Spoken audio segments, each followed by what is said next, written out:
In this video, we are going to discover what an industrial boiler is and how it works. But first, let us consider the term heat. Heat is vital in everyone's day-to-day lives. Whether it be heat to warm up our surroundings or heat to be able to cook food, we all use it to some extent in our day-to-day activities.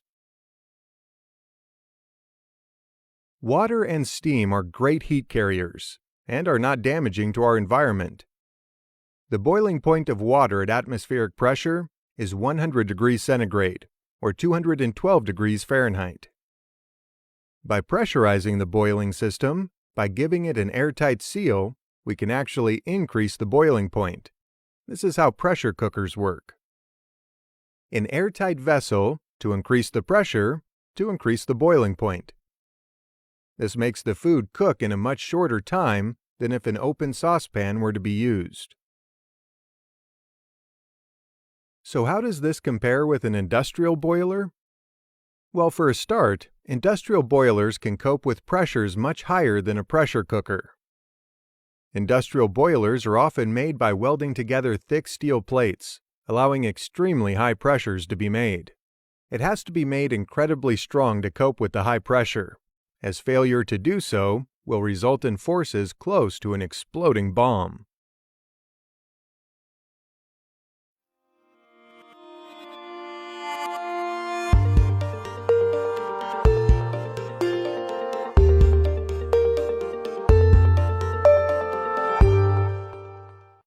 Before we get started on today's video, if you love our videos, be sure to click the like button below.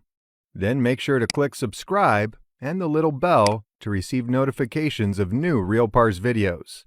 This way, you never miss another one. The function of a boiler is to either produce hot water or steam. Hot water boilers heat water for the purpose of domestic or commercial heating and hot water supply. Steam boilers generate steam in order to power turbines for power generation and various other industrial heating applications. To visualize the effects of steam generation using a boiler, think of the steam powering a turbine. When the steam passes through the blades of a turbine, the force turns the blades and accelerates the turbine. Steam contains an enormous amount of energy, so it makes the turbine quite efficient and, depending on the fuel used to boil the water, quite energy efficient too. There are different types of boilers for all sorts of different applications. We are going to cover a couple of the different types, including how each of the methods is able to generate heat, so you can familiarize yourself and be able to correctly identify them. Firstly, fire tube boilers. The typical makeup of this type of boiler is a furnace, a water tank acting as a boiler, and a smokestack. There are tubes running through the water tank carrying the heat from the furnace, and the smokestack vents the heat and gases caused by the heating effect so that the pressure does not continue to rise above the intended level. So, the fuel is burned inside the furnace. The tubes transfer the heat of the furnace through the water in the tank. Once it is heated, the steam generated is moved along downstream. Fire tube boilers tend to be the cheapest type of boiler to produce, as they have a fairly simple construction, but are typically limited for low to medium pressure applications due to the thickness of the outer shell containing the water. Now that we've covered the fire tube boiler, let's have a look at a water tube boiler. The design is fairly similar to a fire tube boiler, but instead of the furnace heating fire tubes to heat water in a tank, the furnace heats water tubes inside the furnace. In the same way, a fuel source is burned in the furnace, causing the water tubes inside to heat up. Once again, when the water is boiled, steam is generated and moved downstream. A water tube boiler is more thermally efficient than a fire tube boiler, but they are more complex to construct, and the quality of the water can be a limiting factor. The water may need filtering to operate most effectively. Combustion is the process of burning a fuel source. To create a reaction, there must be a fuel source, heat, and an oxidizing agent.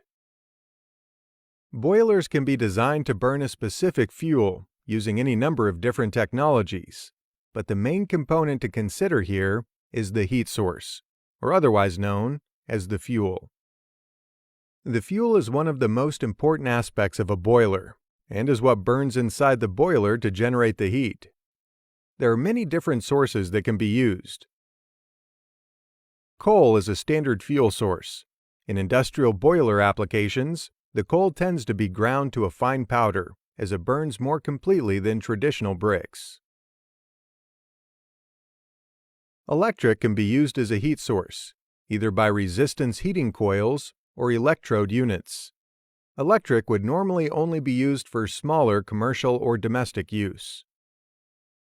Electrode-type applications require very high water quality and conductivity to work effectively.